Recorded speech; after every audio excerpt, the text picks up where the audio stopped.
अस्सलाम वालेकुम class. Last time हमने देखा है एब्सोल्यूट इनकम हाइपोथेसिस। बेसिकली वो शॉर्ट रन हाइपोथेसिस था जो नॉन प्रोपोर्शनैलिटी रिलेशनशिप को शो करता है। मींस कि आपकी इनकम जैसे जैसे बढ़ रही है आपकी कंजप्शन भी बढ़ती है, लेकिन उस प्रोपोर्शन से नहीं बढ़ती जितने प्रोपोर्शन से आपकी इनकम बढ़ रही है। ठीक है, तो आज हम साइमन कुजनेट कंट्रीब्यूशन देखेंगे कि इसने क्या कंट्रीब्यूशन की थी कंजप्शन इनकम रिलेशनशिप में, इसका क्या हाइपोथेसिस था। ठीक है, बेसिकली साइमन कुजनर ने क्या किया था, एम्पिरिकल इन्वेस्टिगेशन की थी कंजप्शन और इनकम का डाटा लेके। एम्पिरिकल इन्वेस्टिगेशन होती है कि डाटे को लेके जब आप इन्वेस्टिगेट करते हो, ठीक है, उसके पहले तो थ्रेटिकल बेस था। अब जब डाटा उन्होंने लिया टाइम सीरीज डाटा को लेके, उन्होंने कंजप्शन और इनकम हाइपोथेसिस के उसको डेवलप किया।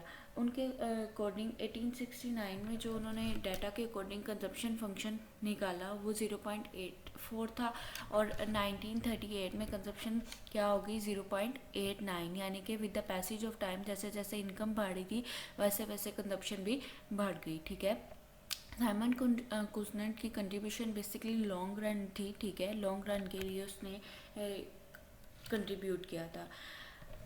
उसके अकॉर्डिंग जो आपका ऑन द एवरेज आप कर रहे होते हो कंजप्शन, यानी कि एवरेज प्रोपेंसिटी टू कंज्यूम जो होता है आपका क्या कहते हैं कंजप्शन रेशो ऑफ इनकम। ठीक है, और एवरेज प्रोपेंसिटी टू कंज्यूम जो होता है उसके अंदर कोई डाउनवर्ड ट्रेंड नहीं आता। पहले तो हमने एब्सोल्यूट इनकम हाइपोथेसिस में ये देखा था ना कि जैसे जैसे इनकम बढ़ रही होती है वैसे वैसे कंजप्शन बढ़ती है, लेकिन with the passage of time consumption उतनी नहीं बढ़ती जितनी इनकम बढ़ रही होती है। कंजप्शन आपकी डिक्लाइन करना शुरू कर देती है, या फिर आपका एवरेज प्रोपेंसिटी टू कंज्यूम जो है वो कम हो जाता है, आपकी मार्जिनल प्रोपेंसिटी टू कंज्यूम भी कम हो रही होती है। ठीक है, आपने लास्ट टाइम यही देखा था, लेकिन यहाँ पे आपके साइमन कुजन के अकॉर्डिंग आपकी एवरेज प्रोपेंसिटी टू कंज्यूम जो है वो आपकी मार्जिनल प्रोपेंसिटी टू कंज्यूम होते हैं, यानी कि सेम रहती है आपके एवरेज भी कंजप्शन भी और मार्जिनल कंजप्शन भी इनकम के बढ़ने से। ठीक है, लॉन्ग रन टाइम पीरियड में अगर आपकी average propensity to consume same रहेगी, मींस अगर 1 है तो 1 ही रहेगी, तो उससे क्या होगा कि आपका short run consumption function upward shift कर जाएगा। सिंपल, आपके पास शॉर्ट रन फंक्शन था ये, तो ये क्या होगा कि अपवर्ड शिफ्ट कर जाएगा जब आपकी एवरेज प्रोपेंसिटी टू कंज्यूम जो है वो सेम रहेगी। ठीक है,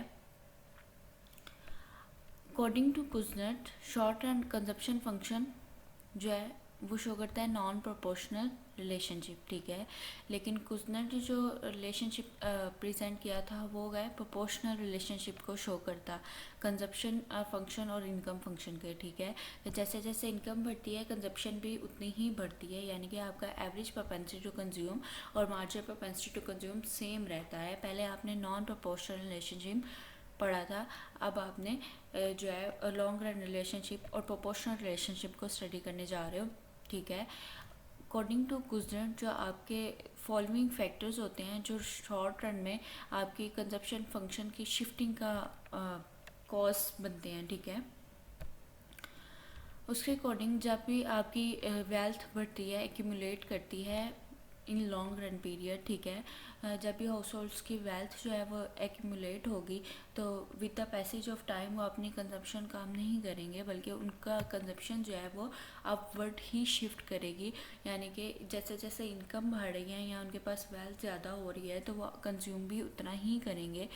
ठीक है, सेकेंडली जो पॉपुलेशन है विलेजेस में रहती है वो सिंपल लाइफ गुजार रही है। ठीक है, कंज्यूमर ड्यूरेबल गुड्स नहीं यूज़ कर रही। कंज्यूमर ड्यूरेबल गुड्स मीन्स के with the passage of time उनकी जो कैपेसिटी है या एबिलिटी है उन गुड्स की वो कम ना हो। ठीक है, ड्यूरेबल गुड्स होती हैं जो ज़्यादा देर तक रहती हैं। ठीक है, अब वो यूज़ नहीं कर रहे, लेकिन अगर विद द टाइम, ठीक है, वो उनकी मूवमेंट होती है इन एक्टिविटीज़ से कंजप्शन फंक्शन जो है वो मे बी शिफ्ट अपवर्ड। ठीक है, सेकेंडली वो बात करता है कि propensity to of urban wage earners जो है वो ज़्यादा होती है to consume as compare to farmers. ठीक है,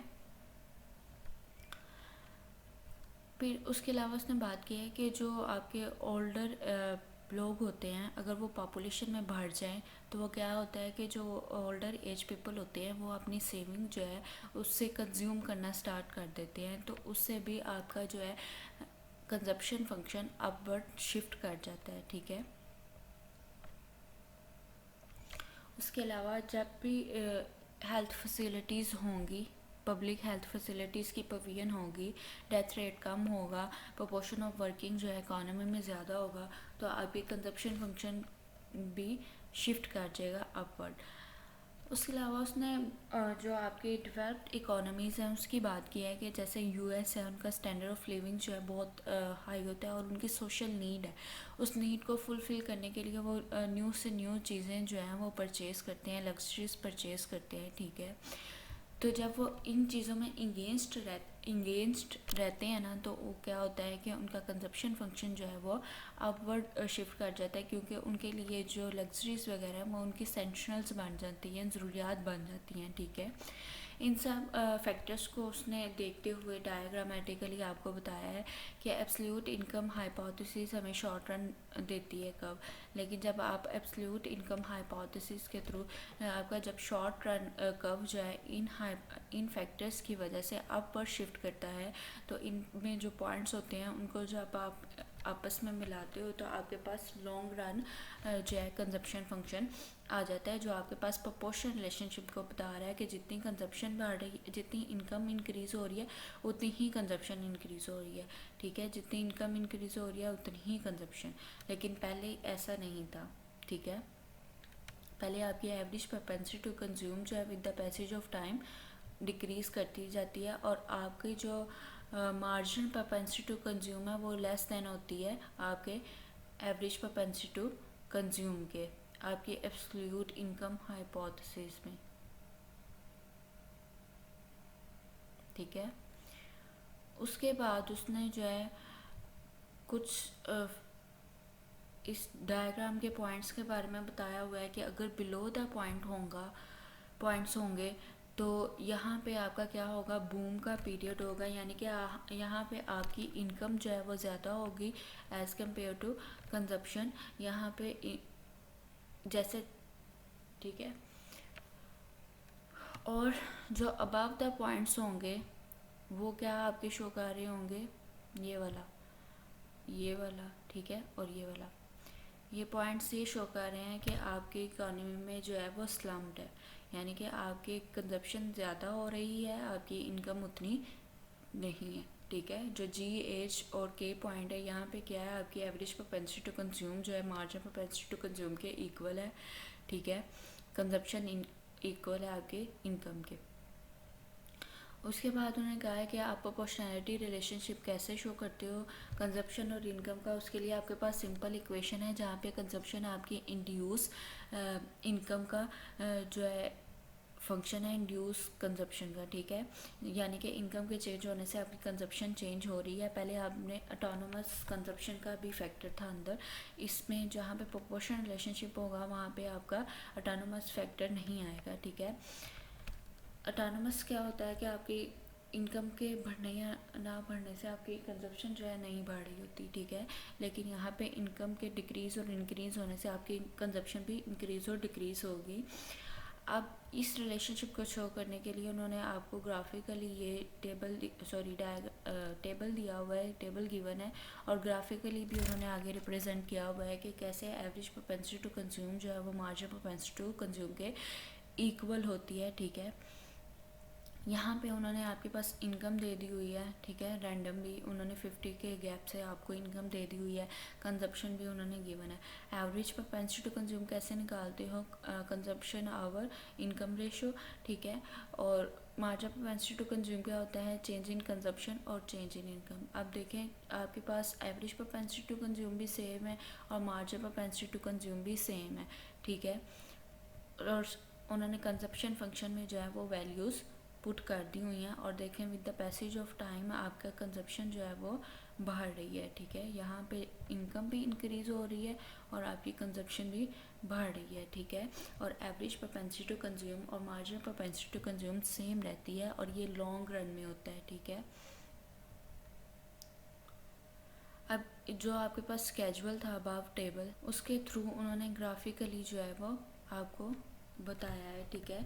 सिंपल जो वैल्यूज़ आई थी वो उन्होंने पुट किया है, तो आपके पास ये वाला फंक्शन ड्रॉ हो गया है। यहाँ पे आपकी इनकम है और यहाँ पे कंजप्शन है, ठीक है। और फाइनली जो क्वेश्चनर जो है वो कंक्लूड क्या करता है कि cross sectional budget studies confirm करती हैं कि जैसे जैसे इनकम बढ़ती है कंजप्शन भी बढ़ती है, बट उस प्रोपोर्शन से नहीं बढ़ती जिस प्रोपोर्शन से इनकम भारी होती है। और वहाँ पे आपका marginal propensity to consume average propensity to consume से कम होता है, यानी कि average propensity to consume averagely जितनी आप कंज्यूम कर रहे हो, लेकिन जितना न्यू यूनिट आप कंज्यूम करते हो with the increment in your income, तो वो उतना नहीं होता, ठीक है।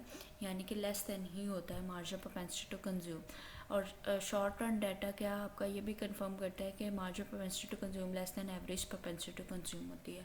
और थर्डली वो बात करते हैं कि लॉन्ग रन डाटा जो है वो आपको ये शो करता है कि कोई टेंडेंसी नहीं, कोई चेंजिंग्स नहीं आती है आपकी ओवर द पीरियड, यानी कि जितनी इनकम इंक्रीज़ हो रही है आपकी कंजप्शन का पैटर्न जो है वो सेम जा रहा है। एवरेज प्रोपेंसिटी टू कंज्यूम भी आपकी सेम जा रही है, आपकी जो मार्जिनल प्रोपेंसिटी टू कंज्यूम जो है वो भी सेम जा रही है। अकॉर्डिंग टू लॉन्ग रन आपकी जैसे जैसे इनकम बढ़ रही है कंजप्शन भी उसी प्रोपोर्शन से बढ़ रही है। ये थी आपकी कुजनेट की contribution, same absolute income hypothesis की तरह ही थी, बट इसमें क्या चेंजिंग्स आई हैं कि वो नॉन प्रोपोर्शनल रिलेशनशिप को शो करता है और शॉर्ट रन रिलेशनशिप को शो करता है। यहाँ पे साइमन कुजनेट ने जो शॉर्ट रन भी बताया है और लॉन्ग रन कंजप्शन फंक्शन भी आपको दिया है, ठीक है।